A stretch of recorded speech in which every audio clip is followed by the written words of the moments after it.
Olá amigos, aqui quem fala é Adenilson Simões do canal Evidências Escriturais e eu quero passar para vocês um pouco do entendimento que eu obtive ao ler o Salmo 33 e em especial o verso 12. Ultimamente nas redes sociais eu tenho escutado muita gente citar esse verso, mas sempre descontextualizado, né? Usar as escrituras não para passar o entendimento que o escritor ele quer nos revelar em relação à vontade do Pai, mas sim a maioria das pessoas usam as escrituras para benefícios próprios. É como se aquilo ali fosse voltado para aquela pessoa, mas é algo totalmente diferente do que o escritor ele realmente quis passar, porque toda a escritura está voltada para a vontade do Eterno. E a vontade do Eterno é o Filho do Eterno, o Messias, a qual conhecemos como Yehoshua, outros por Yahushua, outros por Yahusha. O mundo moderno, posso dizer assim, conhece como Jesus, mas como nós sabemos nunca que o nome dele é Jesus, mas ele é nascido da tribo de Yahudá e é um hebreu. E sendo ele um hebreu, ele possuía um nome hebreu. E nós estamos já bem cientes que nomes próprios não podem ser traduzidos, entendeu? No máximo ele pode ser transliterado. Então, pessoal, eu estou aqui aberto com as escrituras aqui no livro de Salmos, Salmo 33 e verso 12, que diz o seguinte: Feliz a nação cujo Deus é o Senhor, e o povo que ele escolheu para a sua herança. Que eu estou lendo de acordo como está aqui na escritura.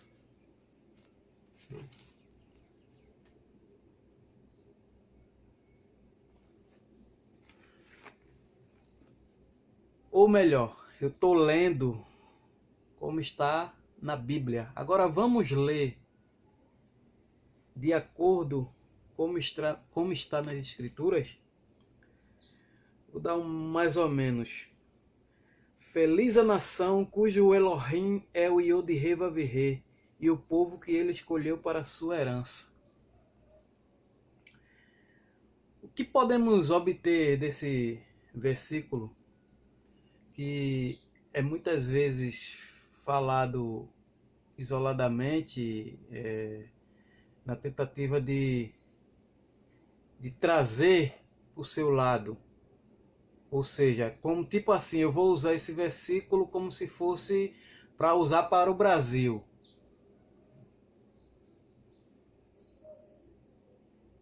E o que as escrituras querem nos passar é totalmente diferente.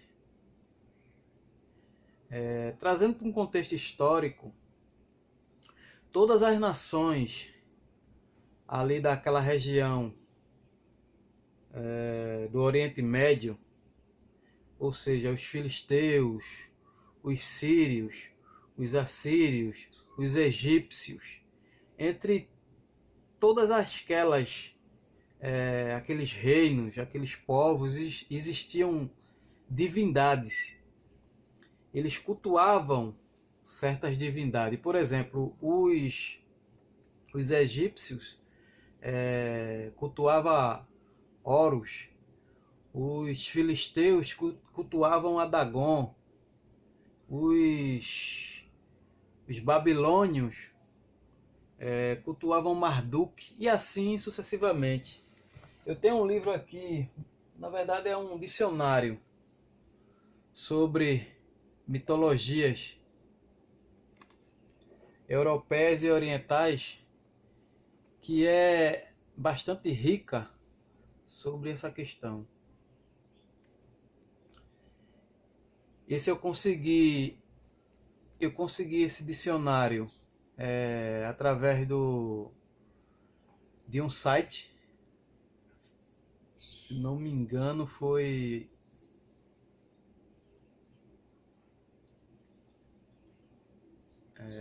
como é o nome, rapaz? Vitrine Virtual, negócio assim. Eu consegui esse dicionário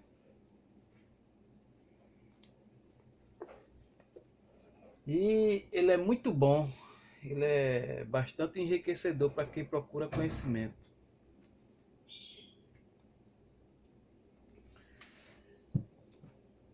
E o que tem a ver? O que tem a ver é o seguinte: todas essas nações elas possuíam seus deuses. E o que o autor aqui do Salmo 33 e o verso 12 quer nos passar é o seguinte: que ele está dizendo que feliz a nação cujo Elohim é o Yod-Heh-Vav-Heh. Quando se muda essa palavra Senhor, que está em maiúsculo,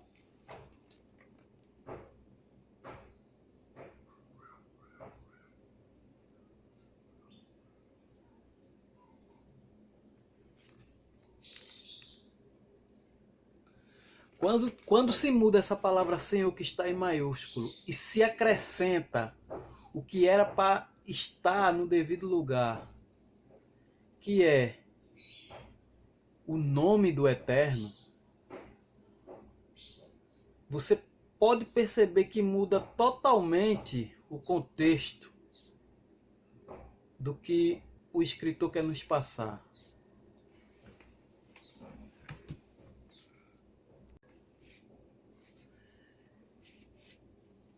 Então, veja se não muda completamente a frase quando se é lido dessa maneira. Eu não sei se vocês já conseguiram entender a minha linha de raciocínio, a minha linha de entendimento sobre essa questão. Feliz a nação cujo Elohim é o Yod-Heh-Vav-Heh.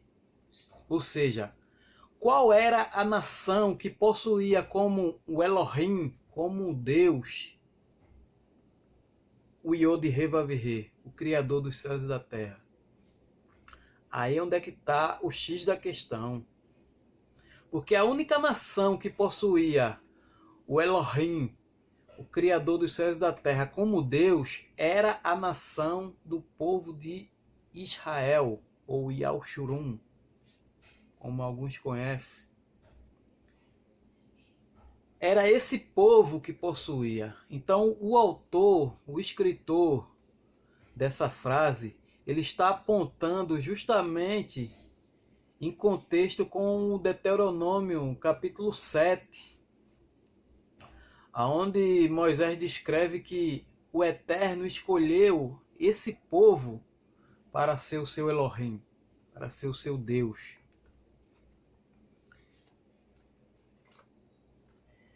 Isso nós podemos ver claramente aqui no capítulo 7. Quem puder ler todo o texto, faz bem. Capítulo 7.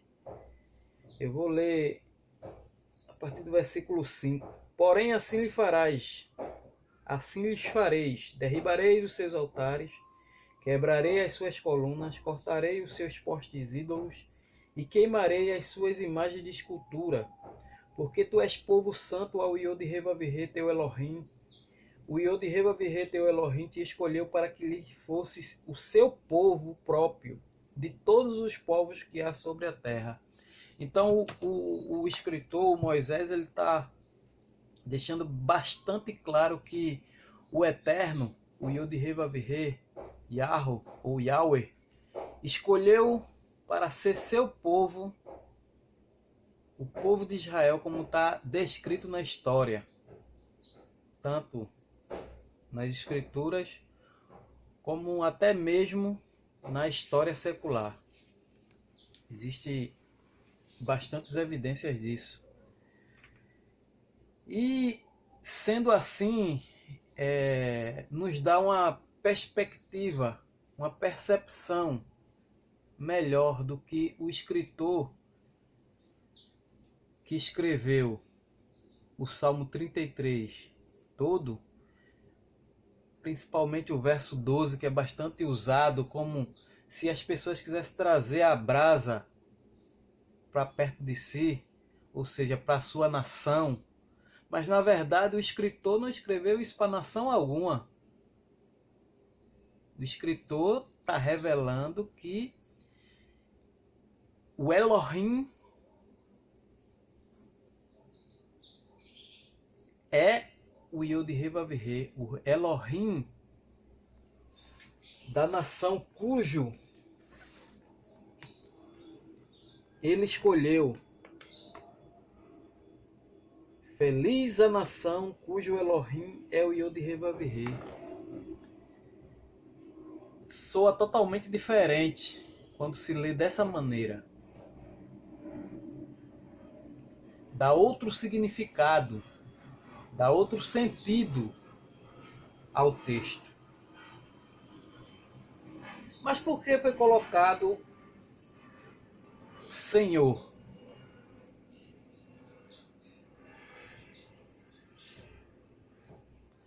Foi justamente para isso, para desnortear você, para tirar o foco, o entendimento que o Eterno, ele é o Eterno que escolheu. Ou seja, ele é o Deus que escolheu a Israel para ser o seu povo.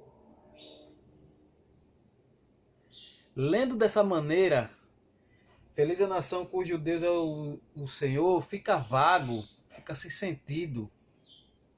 E foi lendo essa passagem que o Eterno ele abriu a minha linha de entendimento para poder entender melhor essa questão.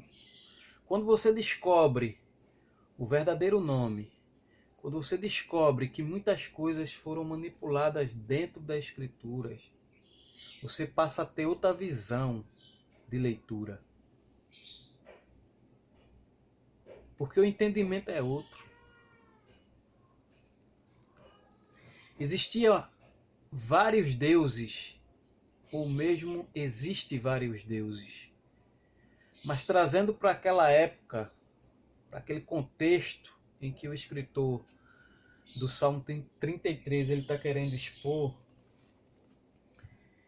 ele está dizendo o seguinte: existem várias nações e contido nessas nações existem várias divindades, porém a nossa divindade, ela é a verdadeira. Ele é o Eterno, o Criador dos céus e da terra. Ele é o único Elohim vivo, o único Deus vivo. O restante é só imaginação do homem. É pedra, é pau. São imagens de esculturas feitas por artífice. Imagens mortas. Porém, o nosso Elohim, o Criador dos céus e da terra, esse sim, ele é vivo. Se o nome do Eterno tivesse constando aqui no Salmo 33, verso 12, você teria uma percepção totalmente diferente.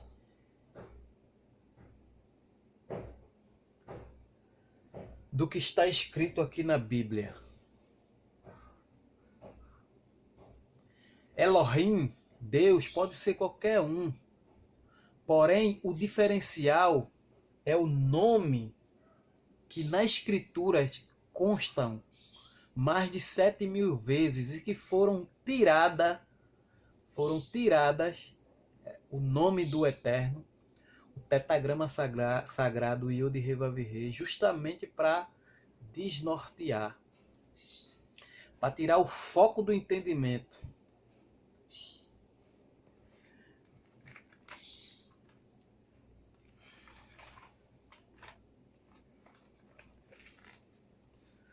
O profeta Joel, ele diz o seguinte. Deixa eu ver se eu acho aqui.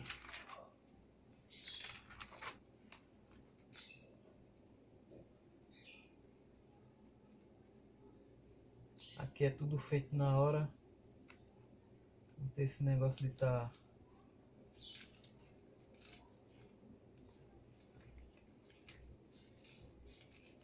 Joel capítulo 2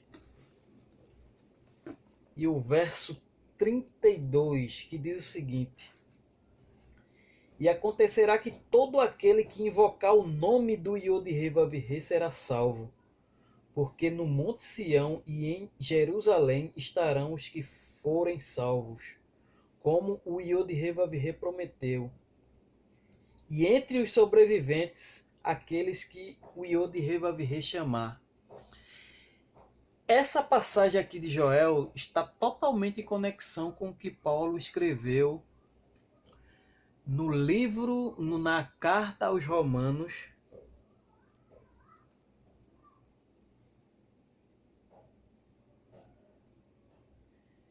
(32J),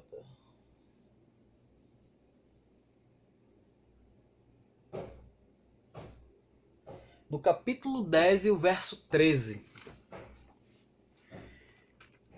Então, o nome em si, quando está inserido na Escritura, diferencia totalmente o entendimento. Eu acredito que vocês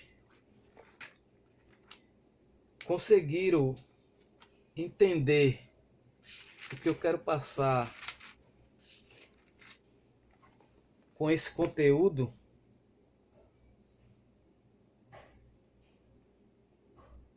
Com essa percepção, com esse entendimento que me veio ao ler esse salmo. E no capítulo 10 e o verso 13 diz o seguinte. Eu vou começar do 12. Pois não há distinção entre judeu e grego, uma vez que o mesmo é o soberano de todos, rico para com todos os que o invocam. Porque todo aquele que invocar o nome do Iod-Rei-Vav-Rei será salvo. Então, se o tetagrama sagrado do Iod-Rei-Vav-Rei tivesse constando aqui no verso 13, daria outra percepção do que o apóstolo Shaul, Paulo, ele quis passar em relação a esse escrito. Ele aponta para Joel.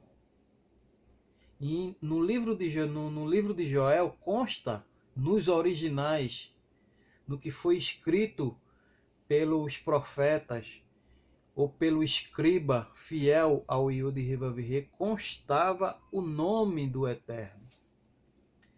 E é isso que eu quero passar para vocês. O verdadeiro sentido do que está